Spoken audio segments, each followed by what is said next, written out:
நம்ம ஸ்ரீமதி நல்லபடியா பாரனா ஓபன் பண்ணி நல்லா போயிட்டு இருக்கும் போது கவர்மெண்ட்ல இருந்து வந்து அந்த பாரை சீல் வச்சிடறாங்க. ஹைவேல இருந்து 500 மீட்டருக்குள்ள எந்த பார் இருக்க கூடாதுன்னு இந்த பாரை சீல் வச்சிடறாங்க.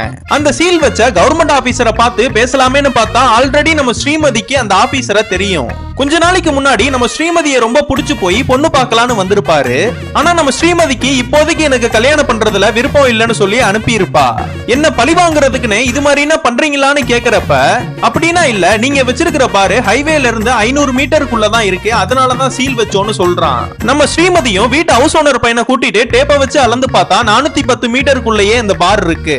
அவனும் நம்ம ஸ்ரீமதிக்கு ஒரு ஐடியா கொடுக்கறான். பாருக்கு வரவங்க ஸ்ட்ரைட்டா வராம சுத்தி வந்தாங்கன்னா 120 மீட்டர் கிராஸ் பண்ணி தான் வருவாங்க, நம்மளும் எந்த பிரச்சனையும் இல்லாம பாரை ஓபன் பண்ணிரலாம்னு சொல்றான். இந்த ஐடியா நல்லா இருக்கேன்னு பாரை சுத்தி நடப்பாதனா செட் பண்ணி பின்வாசல் வழியா பாரை ஓபன் பண்றாங்க. அதுக்கப்புறம் நல்லபடியா பாரும் நல்லா ஓடிட்டு இருக்கு. இவங்க எதிர்பார்க்க முடியாத அளவுக்கு நிறைய வருமானமும் வருது.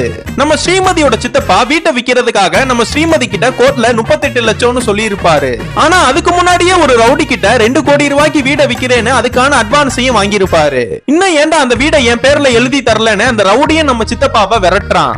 அவனுங்கன்னா விரட்டிட்டு போனனால நம்ம சித்தப்பாக்கு நெஞ்சு வலி வந்து அவரை ஹாஸ்பிட்டல்லயே சேர்த்துறாங்க.